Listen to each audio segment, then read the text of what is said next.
నిఘా 2TV news నిజం కోసం మా నిఘా. నిఘా 2 బులెటిన్ కి స్వాగతం. బులెటిన్ లో ముందుగా హెడ్లైన్స్.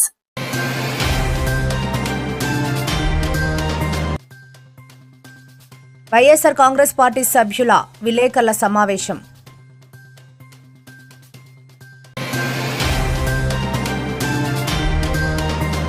గుంటూరు జిల్లా తాడేపల్లి ఉండవల్లి గుహల వద్ద ఘోర ప్రమాదం.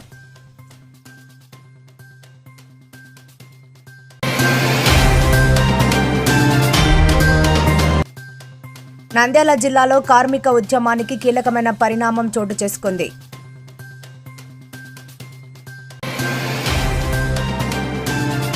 నంద్యాల పట్టణంలో సామాజిక న్యాయం కోసం గలం వినిపించింది. నంద్యాల టౌన్ హాల్ వేదికగా బేడ బుడగ జంగం కులాన్ని తిరిగి ఎస్సీ జాబితాలో చేర్చాలని డిమాండ్.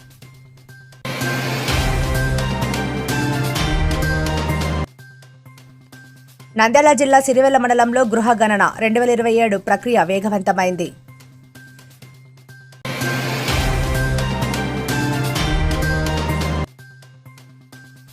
ముద్దనూరు ఇదే అత్యధికం మార్కెట్ వేలంపాట.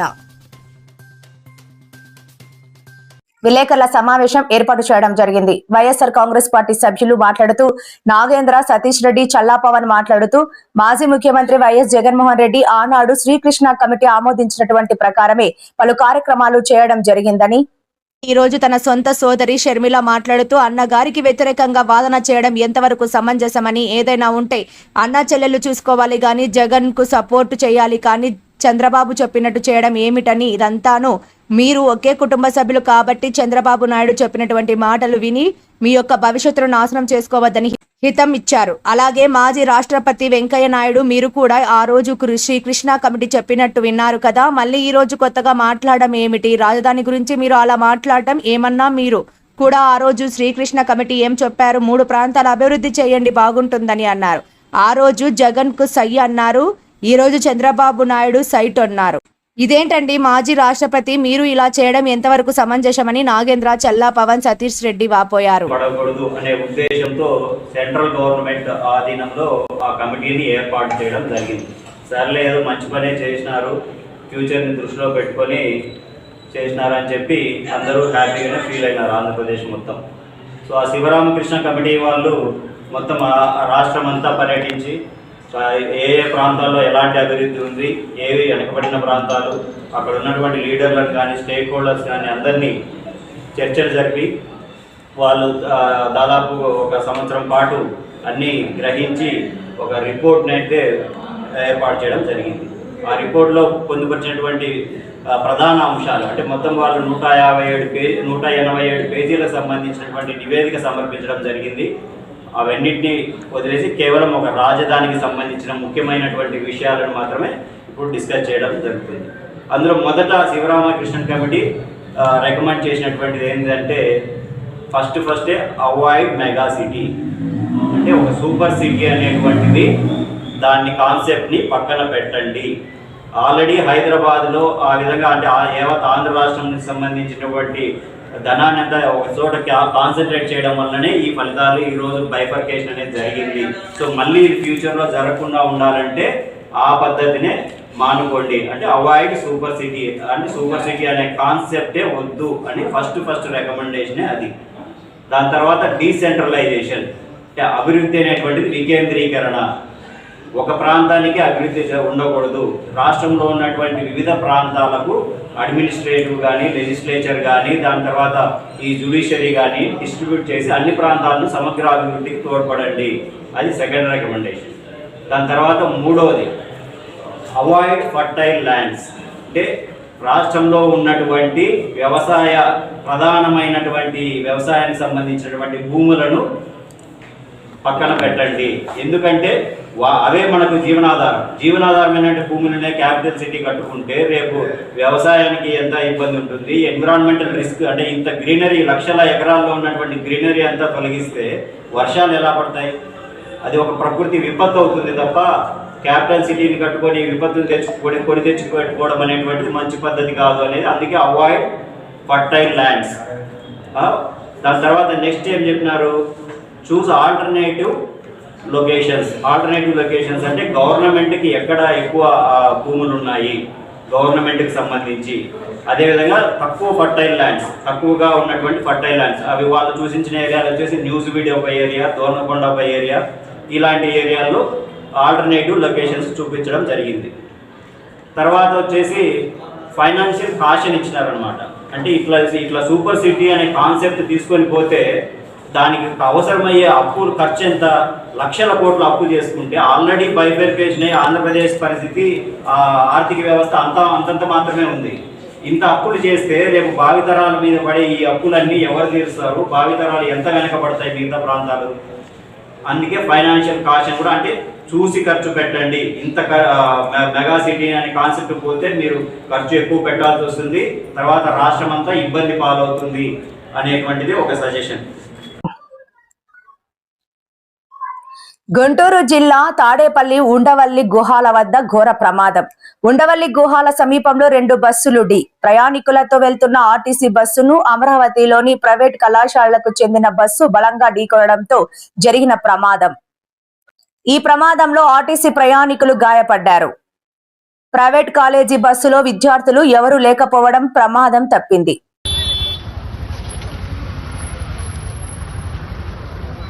జిల్లాలో కార్మిక ఉద్యమానికి కీలకమైన పరిణామం చోటు చేసుకుంది. ఏప్రిల్ 17, 18, 19 తేదీలలో సిఐటియు రాష్ట్ర 17వ మహాసభలు ఘనంగా నిర్వహించబడుతున్నాయి. ఈ మహాసభలు జిల్లాలో కార్మిక వర్గంలో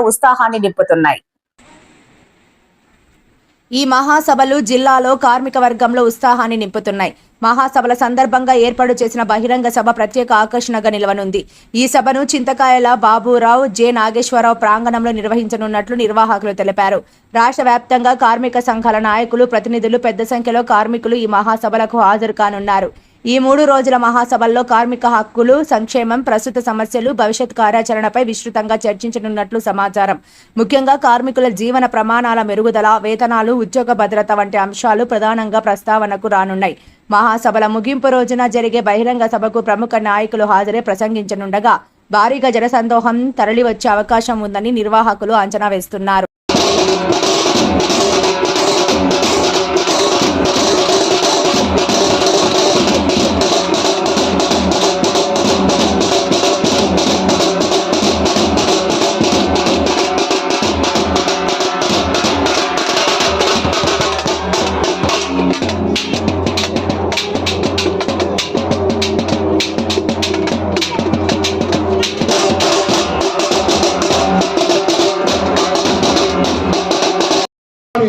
అందరూ కూడా అభివాదం తెలియజేస్తా కోరుతున్నాం.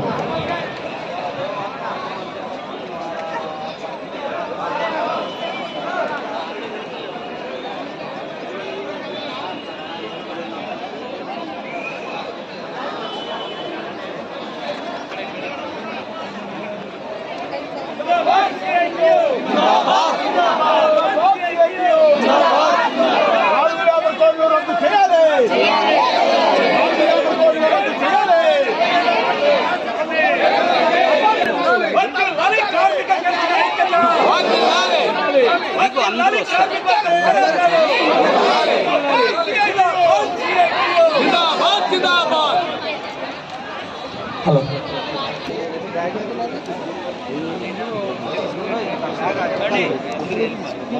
అధ్యక్ష, వేదిక మీద ఉన్న పెద్దలు, అలాగే సిఐటియు 17వ హాజరైన సోదరులందరికీ సిఐటియు కేంద్రం నుంచి విప్లవ అభినందనలు.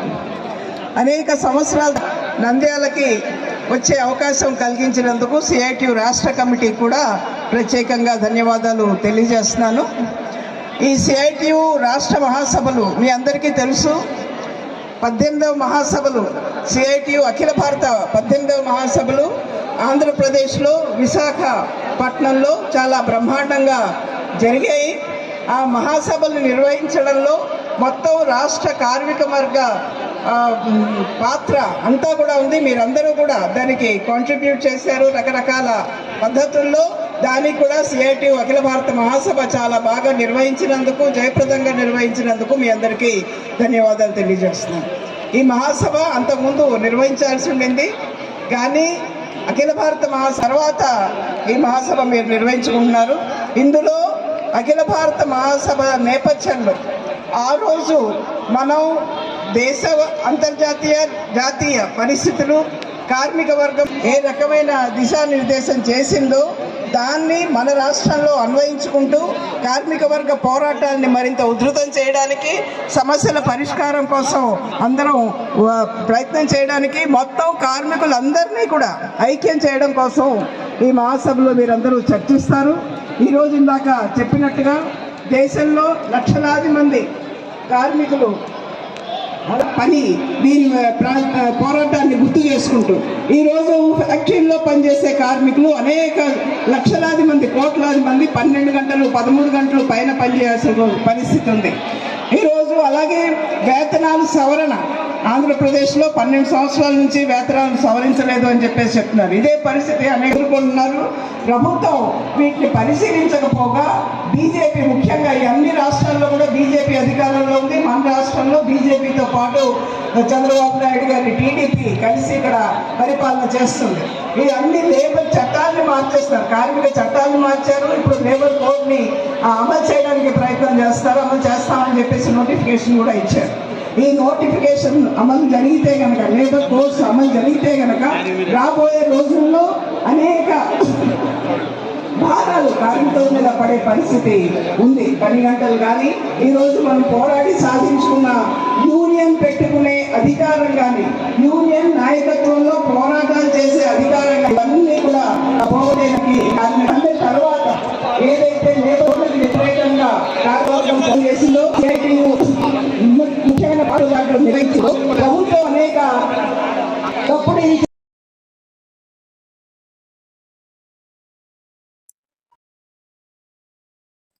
నంద్యాల పట్టణంలో సామాజిక న్యాయం కోసం గలం వినిపించింది. నంద్యాల టౌన్ హాల్ వేదికగా బేడబుడగ జంగం కులాన్ని తిరిగి ఎస్సీ జాబితాలో చేర్చాలని డిమాండ్ చేస్తూ భారీ బహిరంగ సభ జరిగింది. ఈ సభకు మందకృష్ణ మాదిగ ఆధ్వర్యం వహించగా రాష్ట్ర వ్యాప్తంగా నుంచి నాయకులు, సంఘ ప్రతినిధులు పెద్ద సంఖ్యలో ప్రజలు హాజరయ్యారు. ఎస్సీ జాబితాలో సీరియల్ నెంబర్ 9 నుంచి తొలగించబడిన తమ కులాన్ని వెంటనే పునరుద్ధరించాలని సభా వేదికపై నాయకులు ప్రభుత్వాన్ని గట్టిగా డిమాండ్ చేశారు. సభలో ప్రసంగించిన వక్తలు బేడబుడగ జంగం వర్గం సామాజికంగా వెనుకబడినది అని, వారికి రాజ్యాంగబద్ధత హక్కు కల్పించడం అత్యవసరమని స్పష్టం చేశారు. ప్రభుత్వం ఆలస్యం చేయకుండా తక్షణ చర్యలు తీసుకోవాలని హెచ్చరించారు. ఈ కార్యక్రమంలో బుడగ జంగం సంఘం అధ్యక్షులు, నాయకులు, సభ్యులు పెద్ద ఎత్తున పాల్గొని తమ హక్కుల కోసం నినాదాలు చేశారు. అలాగే రాష్ట్ర అధికార ప్రతినిధి తాటికొండ బుగ్గరాముడు కూడా సభలో పాల్గొని తమ వర్గ సమస్యలను ప్రస్తావించారు. సభ మొత్తం న్యాయం కోసం పోరాటం సాగుతోందని స్పష్టమైన సంకేతాలు ఇచ్చింది.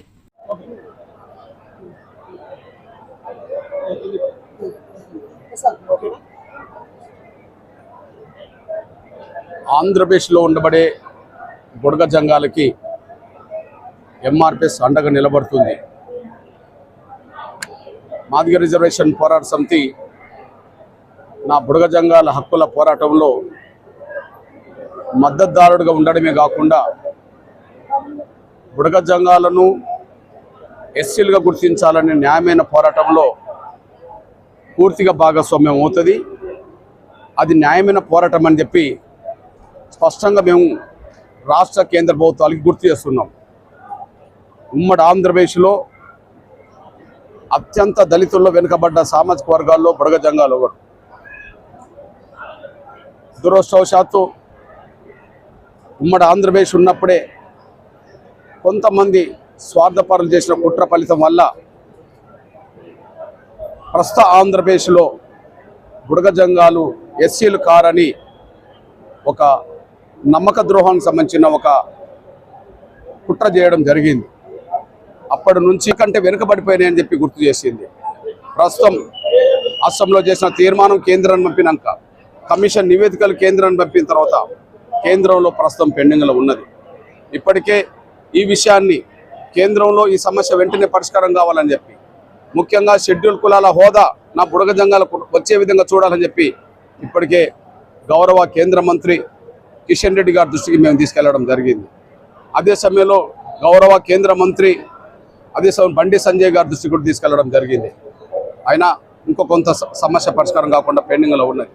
ఏదైతే కేంద్రం వద్ద పెండింగ్లో ఉన్నదో ఆ పెండింగ్లో ఉన్న ఈ సమస్యను వెంటనే పరిష్కరించే దిశగా గౌరవ ఆంధ్రప్రదేశ్ ముఖ్యమంత్రి చంద్రబాబు నాయుడు గారు ఈ మధ్య కాలంలోనే ఉమ్మడి కర్నూలు జిల్లాకు వచ్చినప్పుడు కూడా ఖచ్చితంగా నా బుడగ జంగాలకు ఎస్సీ ధృవీకరణ పత్రం ఇప్పించే విషయంలో కేంద్రం ద్వారా ఎస్సీలో చేర్పించే విషయంలో ఖచ్చితంగా ప్రత్యేక చొరవ తీసుకుంటామని చెప్పి గౌరవ ఆంధ్రప్రదేశ్ ముఖ్యమంత్రి చంద్రబాబు నాయుడు గారు ఇక్కడనే ప్రకటించడం జరిగింది. ఆయన మీద ఎస్సీ వర్గీకరణ విషయంలో ఎట్లయితే నమ్మకం పెట్టుకుంటే అండదండలు అందించాడో ఇప్పుడు నా బుడగ జంగాల సమాజం కూడా గౌరవ చంద్రబాబు నాయుడు గారి మీదనే ఒక నమ్మకం పెట్టుకున్నారు కనుక చంద్రబాబు నాయుడు గారు మరింత చొరవ తీసుకొని ఆంధ్రప్రదేశ్ ముఖ్యమంత్రి మరింత చొరవ తీసుకొని కేంద్రం పెద్దలతో మాట్లాడి కేంద్రంలో ఎక్కడ పెండింగ్లో ఉన్నదో ఈ సమస్యలు ఆ పెండింగ్లో ఉన్న ఆ కేంద్రాన్ని పరిరక్షించే దిశగా పోరాటాన్ని నా బుడగ జంగాలతో కలిసి ఉధృతం చేస్తామనే విషయం కూడా గుర్తు చేస్తున్నాం, విజ్ఞప్తి చేస్తున్నాం. బుడగ జంగాల పరిస్థితి చాలా దయనీయంగా ఉంది.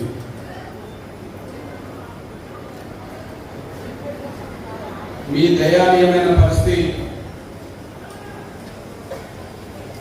నాకెవరో చెప్తే తెలుసుకునేది కాదు. మొదటి నుంచి మీతో ఉండబడిన అనుబంధమే మీ దయనీయ పరిస్థితిని అర్థం చేసుకోవడానికి నాకు అవకాశం ఉంది. అయినప్పటికీ ఎప్పటికప్పుడు నారాయణ మనోహర్ మన సంఘాల నాయకులు కూడా ఎప్పటికప్పుడు జరుగుతున్న పరిస్థితులన్నింటినీ నా దృష్టికి తీసుకొస్తూనే ఉన్నారు. ఈ విషయంలో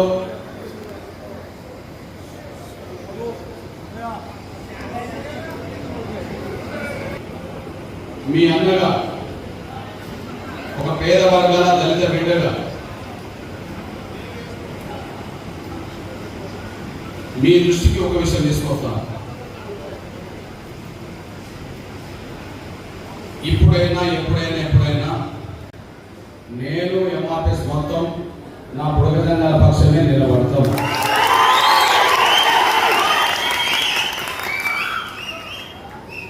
గతంలో నిలబడడం, నేడు నిలబడుతున్నాం, భవిష్యత్తులో కూడా నిలబడతాం. ఇందులో ఎలాంటి మార్పు అయితే ఉండదు. అది మీ బిడ్డగా మీ అన్నగా నేను ఇచ్చే మొదటి మాట. ఉమ్మడి ఆంధ్రప్రదేశ్లో 94లో ఎంఆర్ఎస్ ఉద్యమం మొదలవుతున్న దశలో నంద్యాల జిల్లా సిరివెల్ల మండలంలోని గృహ గణన 2027 ప్రక్రియ వేగవంతమైంది. ఇందులో భాగంగా క్షేత్రస్థాయిలోని సర్వే నిర్వహించే సూపర్వైజర్లు మరియు ఎన్యుమరేటర్లకు ప్రత్యేక శిక్షణ కార్యక్రమాన్ని అధికారులు ప్రారంభించారు. సిరివెల్ల మండలం వ్యాప్తంగా మొత్తం 119 మంది సూపర్వైజర్లు మరియు ఎన్యుమరేటర్లకు ఈ శిక్షణ ఇస్తున్నారు. శిక్షణ కార్యక్రమాన్ని మొత్తం 3 విడతలుగా నిర్వహించేలా అధికారులు ఏర్పాట్లు చేశారు. ఈ శిక్షణలో ఫీల్డ్ ట్రైనర్లుగా ఆర్ రామ్ భూపాల్ రెడ్డి మరియు కె ఉదయ్ ప్రేమ్ కుమార్ వ్యవహరిస్తున్నారు. మొదటి విడత శిక్షణలో భాగంగా గృహ గణన ఎలా చేపట్టాలి అనే అంశంపై అవగాహన కల్పించారు. ముఖ్యంగా హెచ్ఎల్ఓ యాప్ వినియోగం, గృహ గణన ప్రక్రియ, హెచ్ఎల్బి లేఅవుట్ మ్యాప్ తయారీ మరియు కుటుంబ గణన సమయంలో పాటించాల్సిన నియమాలపై ట్రైనర్లు కూలంకుషంగా వివరించారు. ఈ మొత్తం జనగణన ప్రక్రియకు సిరివెల్ల మండలం తహసీల్దార్ మరియు మండల ఏఎస్ఓ ఇన్ఛార్జ్ అధికారులుగా వ్యవహరిస్తూ పర్యవేక్షిస్తున్నారు.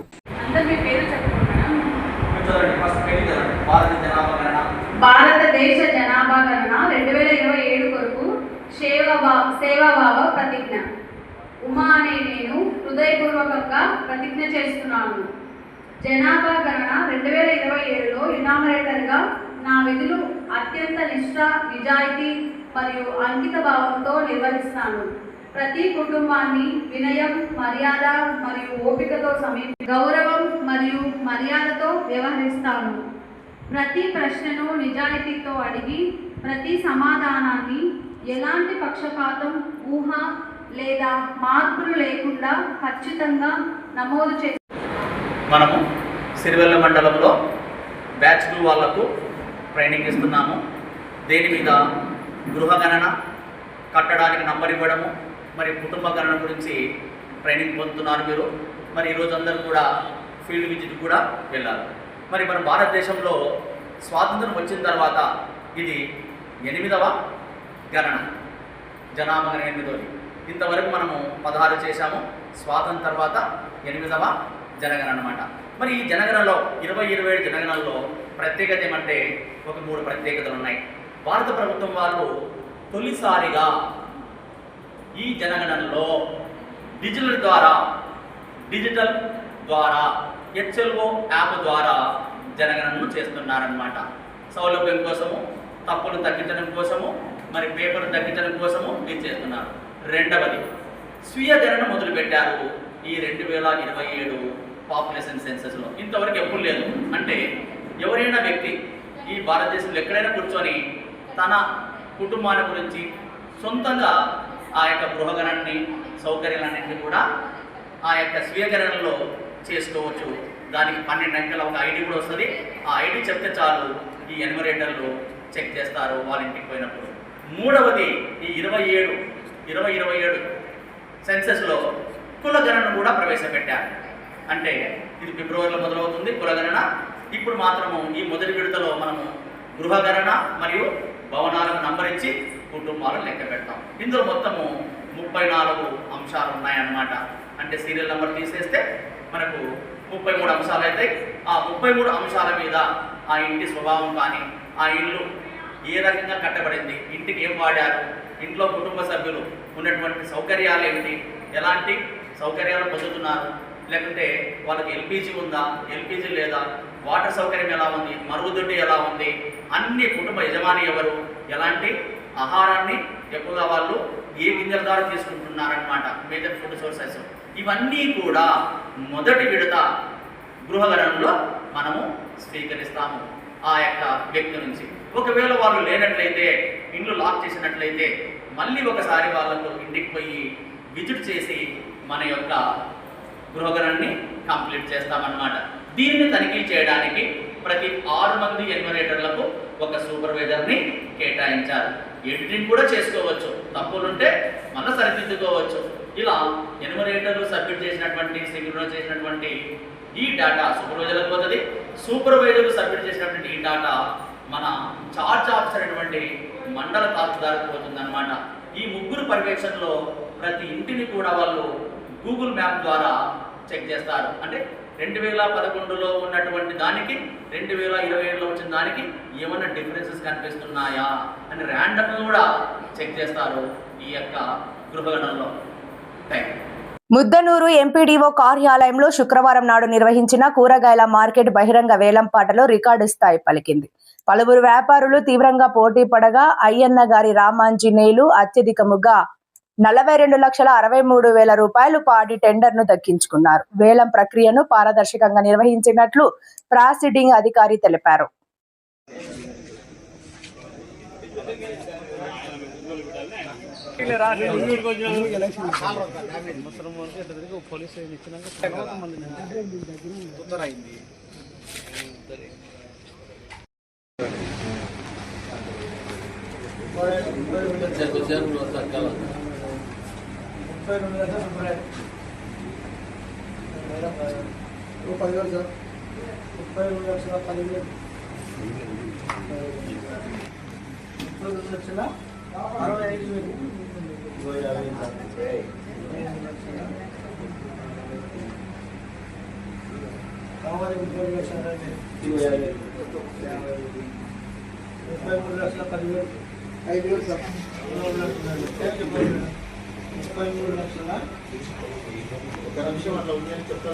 టైం చెప్పండి మేడం.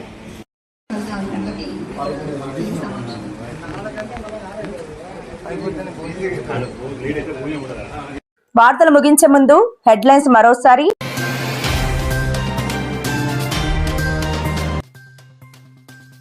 వైఎస్ఆర్ కాంగ్రెస్ పార్టీ సభ్యుల విలేకరుల సమావేశం.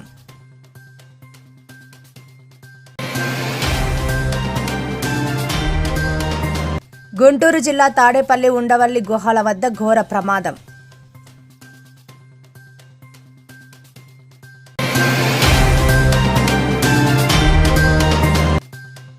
నంద్యాల జిల్లాలో కార్మిక ఉద్యమానికి కీలకమైన పరిణామం చోటు చేసుకుంది.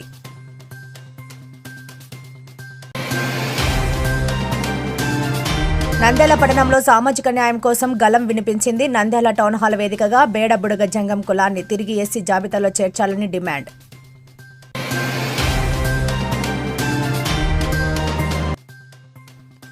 నంద్యాల జిల్లా సిరివెల్ల మండలంలో గృహ గణన 2027 ప్రక్రియ వేగవంతమైంది.